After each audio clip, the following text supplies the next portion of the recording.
오늘 우리에게 주시는 말씀 계속해서 예수님에 대해서 저희가 함께 나누고 있는데 오늘 말씀은 누가복음 9장 10절에서 17절입니다. 누가복음 9장 10절에서 17절 한 절씩 하나님의 말씀을 저와 여러분이 교독해서 읽도록 하겠습니다. 제가 먼저 10절을 읽겠습니다.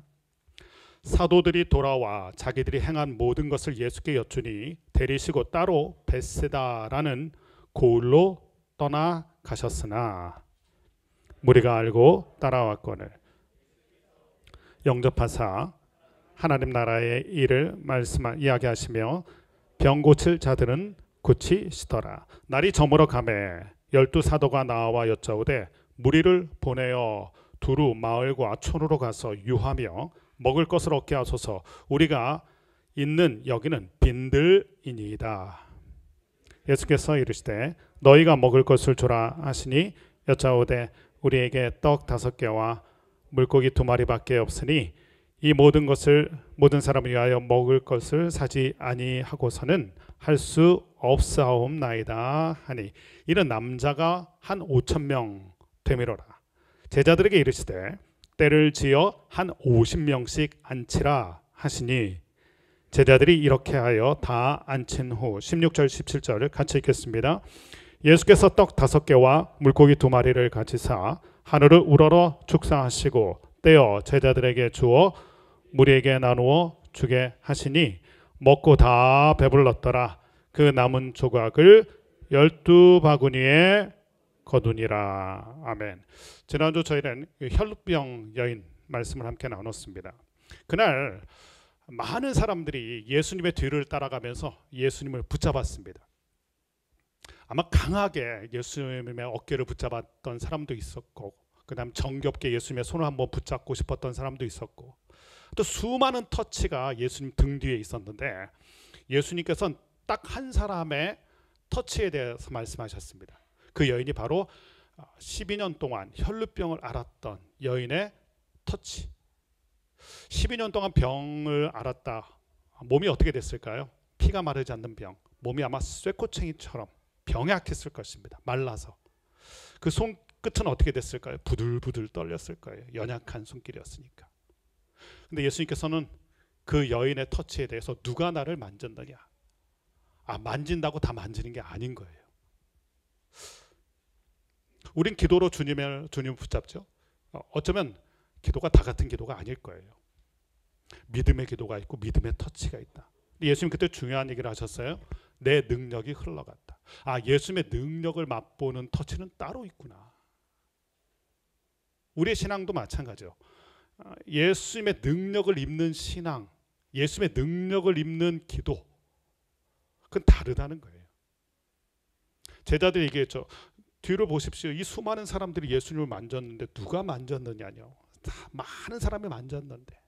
근데 예수님께 의미 있던 건 딱 한 사람, 가장 연약했지만 가장 강력한 믿음의 터치. 예수님 그것을 인정하신 거죠. 두 번째 우리가 들었던 말씀 중에 중요했던 건 무엇입니까? 그 여인을 바라보는 예수님의 시선과 사람들의 시선이 달랐다는 거죠. 사람들에게 이 여인은 그렇게 돈을 많이 들이고 또 그렇게 간절하게 부르짖었는데도 왜 병을 고침을 못 받았을까? 하나님께 버림받은 것은 아닌가? 그게 사람들의 차가운 시선이죠. 보통 사람들은 다 여인을 그렇게 봤어요. 그리고 여인이 피를 흘리다 보니까 여인은 부정한 여인이 되어서 사람들 곁에 다가가지도 못하고요. 그런 여인입니다. 섬처럼 외로운 여인이에요. 예수님의 입장에서는 그 여인이 어떻습니까? 은혜가 필요한, 구원이 필요한 그 여인을 바라보는 사람들과 예수님의 시선이 너무나도 달랐다는 것. 그러므로 우리가 어떤 시선으로 서로를 바라봐야 되는가? 예수님을 믿는다는 것은 예수님의 마음을 갖는다는 것이고 예수님의 시선을 갖는다는 것인데 우리는 어떠한 삶을 살아가야 될지 지난주에 함께 말씀을 나눴습니다. 오늘 말씀은 오병이어 기적입니다. 이 오병이어 기적은 사람들이 굉장히 좋아하죠. 왜냐하면 아주 매력적인, 여러 면에서 매력적이거든요. 특별히 숫자 5,000명을 먹였대. 남자만. 여러분 그 당시 5,000명이라는 숫자가 어떤 규모였을까요? 예수님 당시에 예수님이 자고 날아섰던 나사렛 나고 자라셨던 그 나사렛이 400명 정도였다고 합니다. 400명. 그러면 남자만 5천 명이면 그 나사렛 동네 같은 규모의 동네 12개의 동네에서 다 몰려와야 5천 명이거든요. 지금도 5천 명이 적은 숫자가 아니지만 이 당시에 가버나움 지역의 5천 명은 어마어마한 숫자입니다. 모든 사람들이 다 떼지어서 예수님 앞에 나왔다라고 말해도 될 정도로 엄청난 숫자입니다. 여러분, 숫자는 크면 클수록 매력적이죠. 화려하죠. 자극적이에요. 사람들이 좋아해요. 5천이라는 숫자가 눈에 확 들어올 정도로 매력적인 기적이에요. 거기다가 나중에도 보겠지만 200데나리온의 떡이 필요합니다. 데나리온이 한 사람의 일꾼 품삯이잖아요. 하루 품삯. 근데 200데나리온 거의 뭐 한 7개월 정도의 월급 정도니까 굉장한 돈이죠. 그러니까 5천 명, 200데나리온, 이 어마어마한 숫자들을 보면서 이 기적이 주는 매력을 우리가 느낄 수 있어요. 사람들은 그게 좋은 거예요. 숫자가 주는 매력, 화려하고 자극적이고. 그런데 저희는 오병이어를 보면서 오늘 숫자를 좀 보지 않고요. 오병이어를 보면서 우리는 마음을 좀 살펴보려고 합니다. 오병이어의 이 기적이 펼쳐지면서 숨겨져 있던 예수님의 마음, 제자들의 마음, 이것을 좀 집중해서 오늘 말씀을 보려고 합니다. 먼저 10절과 11절 말씀 보면 그 오병이어 기적이 시작됐던 배경이 좀 나오는데요. 10절과 11절 먼저 같이 한번 읽어보겠습니다. 10절 11절입니다. 함께 있습니다. 시작. 사도들이 돌아와 자기들이 행한 모든 것을 예수께 여쭈니 데리시고 따로 벳세다라는 고을로 떠나가셨으나 무리가 알고 따라왔거늘 예수께서 그들을 영접하사 하나님의 나라의 일을 이야기하시며 병 고칠 자들은 고치시더라. 오늘 말씀 보니까 사람들을 피해서 제자들과 함께 빈들, 한적한 곳, 왜 그런 곳을 갔을까요? 사람들이 못 오도록 예수님과 제자들만의 오붓한 시간. 10절 말씀 보면 제자들이 돌아왔다고 돼 있어요. 제자들이 여기저기 가서 사역을 하고 하나님 나라를 전파하고 그리고 돌아왔던 거예요. 그리고 예수님과 함께 모처럼 오래간만에 리트릿 간 거죠. 휴식을 취하러. 그것도 사람들이 올 수 없는, 사람들이 가까이 다가올 수 없는 한적한 빈들에 가서 예수님과 제자들만의 시간을 가졌던 거예요. 근데 11절 말씀 보면 무리가 알고, 우리가 여기서 하나 더 붙여서 이 말씀을 읽어야 돼요. 무리가 어떻게 알고, 빈들로 갔는데 어떻게 거길 또 알고 왔다는 거예요. 그곳까지 극성팬이라고 그러죠, 요즘. 그런 마음으로 예수님 찾아왔던 것입니다. 여기서 우린 제자들의 입장을 한번 생각해 봐야 돼요. 사역을 하고 많이 지쳤거든요. 그리고 오래간만에 예수님과 오붓한 시간, 방해받고 싶은 마음이 없었겠죠. 재충전하는 시간이고 예수님과 제자들만의 시간을 가지려고 했던 거예요. 제자들의 마음은 어떻게 보면 그렇게까지 찾아온 사람들을 보면서 불편했을 거예요. 그런데 예수님을 보세요. 예수님은 그들을 영접하셨다. 따뜻하게 예수님은 그들을 영접하셨어요. 예수님은 왜 그들을 따뜻하게 영접했을까요? 오늘 이 똑같은 본문의 사건을 기록하고 있는 마가복음의 말씀 보면, 마가복음 6장 34절 말씀 보면 이렇게 말씀이 기록되어 있어요. 불쌍히 여기사, 그들이 목자 없는 양 같음을 인하여 불쌍히 여기셨다. 자, 제자들의 마음과 예수님의 마음이 달라요. 제자들의 마음은 불편해요. 근데 예수님의 마음은요, 그들을 불쌍히 여기세요. 제자들은 지금 지치고 힘들어요. 그래서 쉼을 갖기 원했어요. 예수님과 함께. 그런데 사람들이 찾아와서 또 극성스럽게 찾아왔으니 불편하죠. 근데 예수님은 어떻게 하신다고요? 불쌍히 여기셨다. 이게 예수님과 제자들의 마음의 차이예요. 불쌍히 여기는 마음, 불편해하는 마음. 우리에게 불편한 마음이 있을 때 그 마음에 사람들을 받기가 참 쉽지 않아요. 사람들을 품기가 쉽지 않아요. 근데 예수님은 불쌍한 마음을 갖고 계시다 보니까 어떻습니까? 사람들을 품게 돼요. 깨닫는 게 있어요, 오늘 말씀에서. 불쌍히 여길 수 있어야 사람들을 품게 됩니다. 우리 안에 예수님의 마음, 이 불쌍히 여기는 마음, 목자 없는 양 같은 그들을 불쌍히 여기는 마음, 그 마음이 있는 사람, 그 마음이 있는 교회, 그 마음이 있는 공동체가 영혼을 품을 수 있어요. 불편하게 여길 때는 다 밀쳐냅니다. 내가 불편하니까 사람들이 다 밀쳐내. 심지어 가족이라도요. 내가 일단 불편하면 방해받고 싶지 않아요. 다 밀쳐내요. 그런데 예수님 마음 보세요. 불쌍히 여기는 마음. 제자들은 지금 불편하고 예수님은 그들을 불쌍히 여기고. 여러분 어떻습니까? 여러분은? 제가 이 설교 준비하다 생각나는 한 자매가 있었어요. 이 자매는 그 몸과 마음이 다 이렇게 병든 연약한 자매예요. 이 자매는 그 발동이 걸리면 저한테 하루에도 한 수십 통의 전화를 해요. 하루에도 수십 통의 전화를 합니다. 그 전화 받기 사실 쉽지 않거든요. 저도. 그리고 자주 찾아와요. 맨 처음엔 좀 힘들었어요. 많은 교역자분들, 동료 교역자분들은 그 자매를 아예 그냥 다 아예 그렇게 다가오지도 못하게 하고 전화는 안 받죠. 근데 제 마음에는 어떻게 하든 제가 가르치던 공동체 자매였기 때문에, 청년이었기 때문에 자주 연락도 하고 치료받을 땐 가서 같이 치료받는데, 물리치료 갔는데도 가기도 하고, 심적으로 많이 아픈 친구거든요. 가까이 제가 다가가기도 했어요. 그런데 어쩔 땐 너무 많이 전화하고 너무 찾아오니까 제가 감당이 안 되더라고요. 그래서 요즘엔 사실 그래서 전화를 좀 안 받았어요. 그러다가 본문을 보고 회개를 했어요.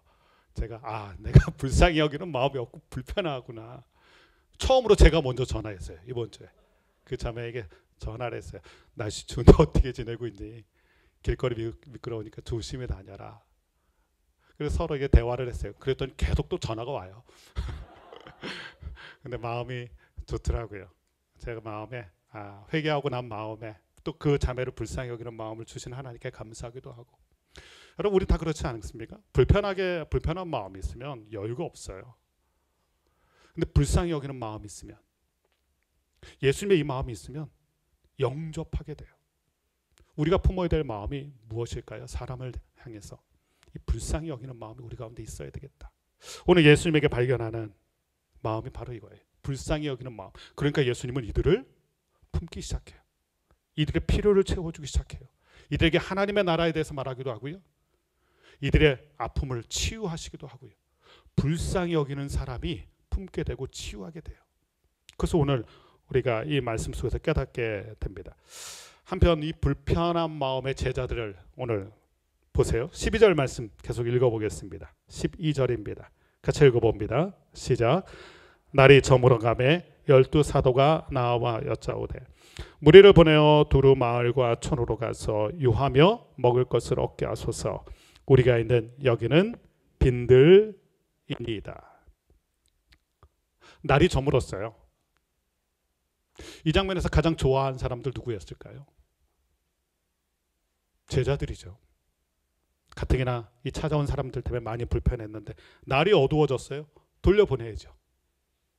그리고 빈들에서 아무것도 먹지 않았거든요. 먹을 것도 막 떨어지고. 그러니까 상황이 안 좋아지니까 제자들은 이때가 좋은 거예요. 가뜩이나 불편했는데 돌려보낼 수 있는 구실이 생겼잖아요. 날이 어두워졌습니다. 여러분 다 돌아가셔야 됩니다. 빨리 집으로. 그래서 예수님께 이렇게 얘기한 거예요. 예수님, 날이 저물었습니다. 사람들은 빈들에서 아무것도 못 먹고 있습니다. 이제 좀 돌려보내시는 게 좋겠습니다. 불편했던 제자들에겐 아주 좋은 구실이 생긴 거예요. 날이 저물었다는 게. 근데 그때 예수님께서 이렇게 얘기하셨어요. 13절 말씀 보면 너희가 먹을 것을 주라. 불편했던 제자들은 어떻게든 빨리 돌려보내고 싶은 거예요. 그런데 예수님께서는 돌려보내기는커녕 너희가 먹을 것을 주라. 혹될래다가 혹 붙은 거죠. 예수님께서 너희가 좀 먹을 걸 줘라. 이 사람들을 좀 섬겨라. 제자들 참 난감해졌어요. 불편한 마음 투성이었던 제자들. 더 난감한 상황을 경험하게 됩니다. 여러분 이 상황에서 제자들 다시 한번 생각해 보게 됩니다. 지금 제자들에게 할 수 있는 게 있나요? 날이 어두워졌고, 그리고 제자들의 주머니 사정은 예수님 더 아세요. 이 많은 사람을 어떻게 먹여? 살립니까? 돈이 없는데, 가진 게 없는데, 먹을 게 없는데. 제자들 상황이 정말 난감하게 됐어요. 불편한 마음에 있던 제자들, 난감한 상황까지 겹치게 됩니다. 그래서 이 상황에서 제자들이 예수님께 볼멘 소리를 하기 시작해요. 오늘 본문에 나오지 않지만 마가복음 6장 37절 말씀 보면 이런 말씀이 기록되어 있어요. 같이 한번 말씀을 읽어보겠습니다. 함께 읽습니다. 시작. 대답하여 이르시되 너희가 먹을 것을 주라 하시니 여짜오되 우리가 가서 200데나리온의 떡을 사다 먹이리까. 여러분 이 말 할 때 제자들 표정을 한번 상상을 해보세요. 불편한 마음이 가득했던 제자들 볼멘 소리를 했을 거예요. 아니 예수님, 이 사람들 먹이려면 지금 한 끼 먹이려면 200데나리온 필요합니다. 우리에게 돈 없는 거 잘 아시지 않습니까? 그리고 지금 여기가 빈들인데 어디서 뭐 밥차를 부를 수 있는 것도 아니고 어디서 사다가 먹입니까? 그러면서 주파나를 막 튕기면서 계산기도 들으면서 200데나리온이라는 숫자가 나온 거예요. 여러분 불편한 마음을 가진 사람의 특징이 있어요. 계산을 하게 돼요. 자꾸 계산합니다. 제자들이 그런 거죠. 근데 불쌍히 여기는 사람은요, 계산 안 해요. 예수님 들려주셨던 비유 중에 사마리아인 비유가 있어요. 예루살렘에서 여리고로 내려가던 한 사람이 강도를 만나서 거반 죽게 되었어요. 그 사람을 바라보던 세 사람이 있죠. 제사장, 레위인, 사마리아 사람. 제사장과 레위인은요, 그 사람을 볼 때 계산하기 시작합니다. 내가 이 사람 도와줬다가는 시간 뺏길 텐데, 돈 들 텐데, 내가 불편해지는데 더. 사마리아 사람은요, 불쌍히 여겨서라고 성경에 돼 있어요. 그 사람을, 죽어가는 사람을 볼 때 그 마음에 불쌍히 여기는 마음, 예수님의 마음이 있었다. 불쌍히 여기던 그가 했던 행동이 무엇입니까? 그 사람은 지금 무슨 일을 하러 떠나던 사람이에요. 그런데 들쳐업고 여관에 가서 페이를 다 하고 돌봐주라고 간청을 하고 또 그의 상처까지 씻어주고, 불쌍히 여기는 마음이 있으니까 계산을 안 해요. 자기가 손해요. 시간도 손해나고 재정적인 손해도 있고 여러 가지 손해가 나. 그런데 계산하지 않아요. 불쌍히 여기는 마음이 있는 사람의 특징이에요. 계산하지 않아요. 그런데 불편한 마음은 다 계산해요. 내가 저 사람에게 저 사람 좀 불편해. 저 사람한테 내가 이만큼 해줬는데 왜 저 사람은 나에게 아무것도 안 해주지? 불편한 사람은 다 머릿속에서 계산기 두드려요. 제자들 그렇죠. 제사장 그렇죠. 레위인 그렇죠. 근데 예수님과 선한 사마리아인은요, 불쌍히 여기는 마음이 있는 사람은 계산을 하지 않아요. 그 영혼이 중요하거든요. 그 사람이 살아나는 게 중요해요. 이게 불쌍히 여기는 사람과 불편하게 여기는 사람의 특징이에요. 오늘 이 오병이어를 보면서 우리는 이 불쌍히 여기시는 예수님의 마음, 또 모든 게 지금 불편한 제자들의 마음을 번갈아 가면서 보고 있으면서 나는 어떤 마음 갖고 있는가 살펴보게 돼요. 우리는 예수님을 닮기로 원해서 믿음을 시작했던 사람이고 믿음의 길을 걸어가는 사람인데, 우리는 정말 이 불쌍히 여기는 예수님의 마음이 있는가, 아니면 불편하게 여기는 제자들의 마음으로 가득 찬 것은 아닌가. 불편한 사람의 특징, 자꾸 계산하는 거예요. 불쌍히 여기는 사람은 계산하지 않아요. 이렇게 해서 200데나리온이라는 계산기로 가지고 와서 주님께 내민 거예요. 그러면서 지금 이런 상황이 지금 악조건이고, 또 계산해 보니까 수지 타산도 안 맞고 안 된다는 거죠. 이런 상황에서는 우리가 이 사람들을 섬길 수가 없습니다. 살릴 수가 없습니다. 이런 제자들의 마음을 또 부끄럽게 만드는 사건이 하나 있었어요. 그게 바로 오병이어예요. 13절 말씀에 등장하는 이 오병이어. 13절 같이 한번 읽어보겠습니다. 13절입니다. 시작. 예수께서 이르시되 너희가 먹을 것을 주라 하시니 여짜오되 우리에게 떡 5개와 물고기 2마리 밖에 없으니 이 모든 사람을 위하여 먹을 것을 사지 아니하고서는 할 수 없사옵나이다 하니. 이 장면은 우리가 잘 알죠. 제자들이 급수소문을 해서 사람들 다 숨어서 먹을 것을 좀 이렇게 다 알아본 거예요. 그러다가 가져온 게 어린아이의 도시락 5병이요. 물고기 2마리, 보리떡 5개. 어떻게 보면 하찮은 초라한 도시락. 그것을 어떻게 얻어서 가져온 거예요. 가져오면서 무슨 생각했을까요? 또 계산했죠. 이것 갖고는 한 사람도 못 먹는다. 또 계산해요. 그러면서 예수님께 얘기해요. 이것밖에 없는데요. 못 먹입니다. 자, 눈으로 똑똑히 보세요. 우리 가진 거 이것밖에 없으니까 이 사람들 못 먹입니다. 계산하는 사람의 특징이에요. 불편한 사람 계산하고요. 계산하면 결국 못한다는 계산 결과가 나와요. 하나님의 일은 계산해서 되는 게 아니거든요. 예전에 구모 목사님이 이 본문 설교할 때 이런 얘기 하셨어요. 이 아이와 제자들을 비교하면서 이 아이는 어떤 생각을 했을까? 아이라고 모르겠어요. 이거 내놨다가는 딱 n분의 1이잖아요. 자기 입에 들어갈 게 적어지는 거잖아요. 근데 아이는 어떻게 내놨을까요? 계산하는 마음이 없으니까. 제자들은 끊임없이 계산하고 있고요. 이게 또 묘하게 대조가 돼요. 아마 아이가 나 먹을 것도 없는데 했으면 그거 숨겼겠죠. 꽁꽁. 그리고 아마도 또 다른 오병이어가 있었겠죠. 근데 그 사람은 이거 내놨다가 난 아무것도 못 먹는다. 내놓을 수가 없었겠죠. 이게 오병이어의 실체입니다. 그렇게 예수님께 와서 이것밖에 없어요 라고 내놓은 오병이어. 근데 예수님 보세요. 예수님은 또 다른 반전의 이야기를 하세요. 먹이라 했을 때도 반전의 사건이었는데 이번엔 또 어떻게 하시냐면 14절 말씀 계속해서 한번 보겠습니다. 14절입니다. 함께 읽겠습니다. 시작. 이는 남자가 한 5,000명 되밀어라. 제자들에게 이르시되 때를 지어 한 50명씩 앉히라 하시니. 이 오병이어의 기적에서 우리에게 눈에 자꾸 이게 숫자가 들어와요. 5,000명, 200데나리온, 오병이어, 또 50명씩. 근데 오병이어라는 숫자를 보면 5,000명이라는 숫자를 계산이 안 돼요. 오병이어 갖고 5,000명을 먹일 수가 없는 숫자잖아요. 근데 예수님은 뭐라고 말씀하셨냐면 5,000명이 되는데 그대로 50명씩 이렇게 앉혀라. 식사 대용으로 앉힌 거예요. 제자들 이 사람들 빨리 돌려보내라고 그랬잖아요. 근데 예수님은 아예 본격적으로 식사 대용으로 만들어 놓으세요. 제자들이 이렇게 얘기했어요. 여기 빈들입니다. 우리 이것밖에 없습니다. 그래서 안 됩니다. 근데 예수님은 너희가 먹여라. 식사 대용으로 앉히라. 예수님과 계속해서 이렇게 평행선으로 달리 가는 제자들과 예수님의 모습을 보고 있어요. 제자는 이거죠. 빈들입니다. 오병이어밖에 없습니다. 사람들은 남자만 5,000명입니다. 이런 많은 계산의 결과로 안 된다. 근데 예수님은 불쌍히 여기는 마음, 그 때문에 그들을 어떻게 하든 섬기고 싶고 어떻게 하든 살리고 싶은 마음뿐이에요. 그래서 식사 대용으로 앉히셨는데 여기서 우리가 오늘 예배드리면서 불렀던 찬양을 생각해 봐야 돼요.